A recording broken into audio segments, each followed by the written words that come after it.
تحياتي، يا رب يومكم يبقى جميل. فنان غير تاريخ الموسيقى للأبد، بس في كل لحظة نجاح كان بيعيشها كان بيقابل قصادها كمية إشاعات غير طبيعية. أشهر مطرب في عصره وفي العصور اللي بعده، ثروته بعد وفاته أكبر بكتير من ثروته وهو عايش. طفرة حقيقية في عالم الموسيقى والرقص، عبقري في الحفلات اللايف، كينج اوف بوب مايكل جوزيف جاكسون، اللي حياته ووفاته كانوا لغز كبير. لكن لأني من الجيل اللي عاش أحداث مايكل جاكسون كان دايما بيستوقفني موضوع إنه غير جلده ده. هل فعلا غير جلده؟ ما هو احنا كلنا شفناه وهو طالع وشاب صغير أسمر، إزاي فجأة بقى راجل أبيض؟ اتولد مايكل سنة 1958 في ولاية إنديانا الأمريكية. المدينة دي كان معظم سكانها الأمريكان من أصول أفريقية، واللي مايكل جاكسون كان واحد منهم. أيوة، مايكل أصوله أفريقية. مايكل جاكسون ظهر للعالم والناس اتعرفت عليه واحترف الغنى والرقص على المسرح وهو عنده 9 سنين بس، وطبعا ده بفضل أبوه جوزيف جاكسون اللي كان مهووس فعلا بالموسيقى، وكان بيدرب أولاده كلهم طول اليوم على الغنى والرقص. وبعدين قرر جوزيف جاكسون أبو مايكل جاكسون إنه يأسس فرقة موسيقية سنة 1963 ب5 من أولاده، وسماها ذا جاكسونز 5، من ضمنهم مايكل الطفل اللي عنده لسه 9 سنين اللي كل الناس حبته ودخل قلوبهم. مايكل قال في أحد لقاءاته إن أبوه كان السبب في نجاحه لأنه كان بيدربه هو وإخواته طول اليوم، لكنه ذكر كمان إن أبوه كان شخص عصبي جدا وهو بيدربهم على المزيكا والرقص، واللي بيغلط ما كانش بيتسمع عليه، كان بيضربه بالحزام بترابيزه بأي حاجة قدامه، وكان بيضرب المثل لاخواته بمايكل الصغير اللي لسه عنده 9 سنين، مع ان حتى مايكل نفسه ما سلمش منه واتضرب هو كمان من ابوه.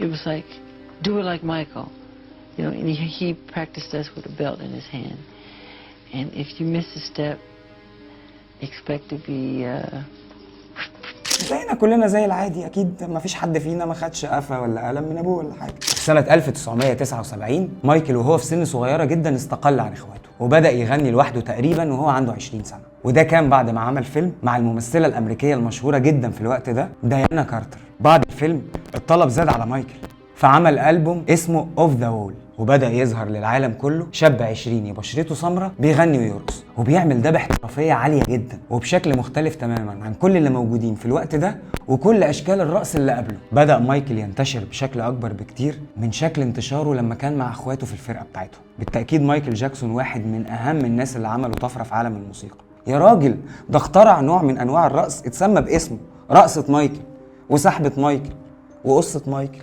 لكن لحد اللحظة دي مايكل اللي العالم كله عارفه بني آدم أسمر البشرة. ما فاتش سنين كتير لحد ما جت سنة 1982 عمل مايكل ألبوم جديد بعنوان اسمه تريلر. الألبوم ده حقق نجاحات ما حققهاش أي ألبوم في تاريخ المزيكا في الدنيا، باع حوالي 10 مليون نسخة على مستوى العالم في خلال سنة تقريبا. ده كان رقم ضخم جدا في الوقت ده، وأعتقد إنه مازال رقم ضخم جدا حتى في الوقت اللي احنا فيه. اتعرف مايكل جاكسون ساعتها بالنسبة للعالم كله وأصبح مطرب عالمي، لكن كل ده بنفس لون بشرته الغامق. لكن ابتدى يظهر على وش مايكل جاكسون بعض الملامح المتغيرة، شوية ملامح كده بدأت تتغير زي شكل مناخيره مثلا، طبيعة شعره اللي كان خشن جدا وأصبح ناعم، لكن كل ده كان معدي وما كانش ملحوظ قوي. اتقال بقى في الوقت ده إن مايكل جاكسون وهو بيتدرب على الرقص اتعرض لكسر في مناخيره، وده اللي خلاه عمل عملية فيها قالوا الناس عليها بعد كده إنها عملية تجميل. الموضوع فعلا عدى ومحدش خد باله منه خالص. سنة 1984 عمل مايكل إعلان لشركة بيبسي، لكن اللي حصل ما كانش متوقع. أثناء تصوير الإعلان حصلت لمايكل حادثة غريبة، النار مسكت في شعره، ويقال إن ده سبب له حروق كتير في فروة الراس وفي وشه، واللي كانت سبب في إن مايكل جاكسون في بقية حياته يستخدم مسكنات بشكل هستيري. وفي سنة 1986 ظهر على وش مايكل جاكسون شوية تغيير في لون البشرة، ودي حاجة ما كانتش لا مفهومة ولا منتشرة في الوقت ده، عشان كده محدش اتكلم في الموضوع، وفضل الموضوع سر ما بين مايكل والناس القريبة منه. وفضل مايكل جاكسون حديث الصحافة والإعلام لحد سنة 1987 لما نزل ألبوم باسم باد. حقق نجاح كبير جدا، لكن مش زي النجاح اللي حققه الألبوم اللي قبل. لكن كان هنا بقى ابتدى مايكل جاكسون يظهر ان وشه لونه ابيض، بشرته لونها اتغير، ملامحه مختلفة جدا عن الأول، وبقت سيرته على كل لسان. ناس تقول نحت وشه، وناس تقول ده مش هو، ده شبيهه او واحد تاني بديل ليه. وصلت الاقاويل ان هم قالوا ان مايكل جاكسون عمل عملية تغيير جلد لجسمه كله، وبصراحة كان معاهم حق، لانه اللي ظهر قدامنا شخص تاني مختلف تماما عن اللي عرفناه من 10 سنين. وبعدها كل ألبوم بينزل لمايكل جاكسون او كل نجاح بينجحه كأن كل العالم بيستناه، عشان تنهال كميات كبيرة جدا من الاخبار اللي بتتقال عليه ما بين اشاعات وحقائق. زي مثلا انه في سنة 1993 اتهموا احد اصدقائه انه اتحرش بابنه، وانه عامل مدينة العاب في القصر الكبير بتاعه اسمها نيفرلاند. عشان يقدر يتحرش بالاطفال من خلالها. حياته في منتهى المناخوليا الحقيقه ومحدش فاهم حاجه. بعدها على طول سنه 1994 تم تسويه قضيه التحرش المرفوعه ضد مايكل بمقابل مادي مع ايفان تشاندلر، لكن استمرت التساؤلات.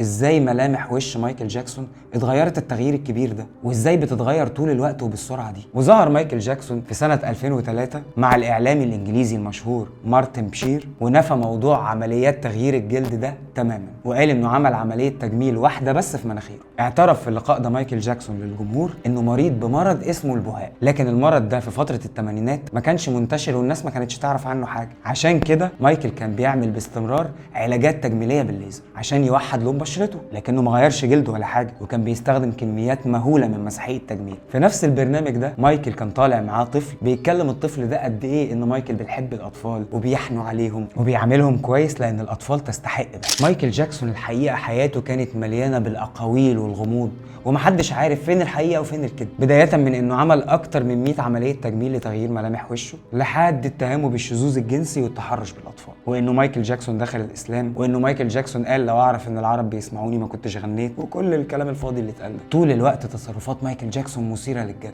بتحرك الصحافه وبتحرك الاعلام، كان ترند قبل ما يظهر مصطلح ترند. حتى وفاه مايكل جاكسون، حتى الوفاه كانت مليانه باخبار محدش يعرف ايه الحقيقه فيها وايه الكذب. قالوا ان هو انتحر، وقالوا ان هو اتقتل، وبعد وفاته بفتره ابتدت تتكشف اسرار كتير بعد تشريح الجثه، زي مثلا تعاطيه بعض المواد المخدره زي البروبوفول اللي بيستخدم اثناء الجراحه. مايكل كان بياخد منه جرعات مستمره كتير لانه كان بيعاني من الارق المزمن، لكن بالرغم ان مايكل كان بينفي موضوع عمليات التجميل ده، الا ان بعد وفاته مصدر مقرب جدا منه قال في تصريح لجريده ذا صن ان مايكل كان جسمه هزيل جدا قبل الوفاه، وكانت اثار الحقن واضحه في اماكن كتير جدا في جسمه، وده كله كان نتيجه للعمليات الكتير اللي عملها. وشه كان بقى شاحب جدا بسبب مساحيق التجميل الكتير اللي كان بيستخدمها، ودي كانت نهايه فنان هز العالم، حياته كانت كلها مناخوليا. لو عجبتك الحلقه اعمل لايك وشير وسبسكرايب. لو عندك فكره او قرار او تصرف مناخوليا حد اتخذه وتحب نعمل عنه حلقه اكتبه لنا في الكومنتات. تحياتي، ويا رب يومكم يبقى لذيذ.